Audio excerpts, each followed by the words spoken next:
നിങ്ങൾ അൽഫാമോ എന്താ ചെണ്ടായി കൂടി കുട്ടികൾ വരില്ലേ നമുക്ക് എന്താ വളരെ സന്തോഷല്ലേ. എന്താ നമുക്ക് അന്ന് ഫുൾ ഹാപ്പി ആണല്ലോ. മരുവനും മകളും കുട്ടികളൊക്കെ പാടേ കുടിക്ക് പെരുന്നാളാൻ വരുന്നുണ്ട്. 2 കൊല്ലം കഴിഞ്ഞാൽ ഗൾഫിൽ നിന്ന് വന്നിട്ടുണ്ട്. എന്നാലും ഞാൻ പോകാൻ നിൽക്കില്ല. അയാൾക്ക് മക്കളുടെ ജീവനം, പ്രത്യേകിച്ച് മകളെ. ആ മൈമക്ക വരേ. ഇതെന്താ മൈമക്ക? ഇല്ല ഞാൻ ചെറുക്കാൻ കൊടുത്ത കുട്ടികൾ ഇവിടെ കയറിക്കോ മൈമക്ക. മക്കളൊക്കെ തിരിച്ചു പോയോ മൈമക്ക? വന്നല്ലേ ചെറിയ തിരിച്ചു പോകാ. എന്ത് പറ്റിയപ്പോ? നല്ലൊരു പെരുന്നാളായിട്ട് വിളിച്ചാണ് ഞാൻ വന്ന് കുടിക്ക്.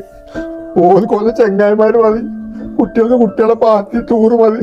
വലിയ വേണ്ട, പെരും വേണ്ട, കുടിയും വേണ്ട. ഇവിടെ വന്നു കഴിഞ്ഞാൽ ആട്ടിട്ട പോകാത്ത കുട്ടികളെ നിങ്ങൾ വിഷമിക്കൊന്നും വേണ്ടേ, ഒക്കെ ശരിയാവേ. ഞാൻ പോവാ. ഞാൻ എങ്ങനെയൊക്കെ സഹിക്കാം. അവിടെ ഒരു ചന്നവെള്ള കുട്ടികളുടെ പേരക്കുട്ടികളെ കൊടുത്ത് സ്നേഹം തിരിച്ചിട്ടുണ്ട്. ഈ കാലത്ത് ആരും വിചാരിച്ചിട്ടില്ല. എല്ലാം കൊള്ളാണ്.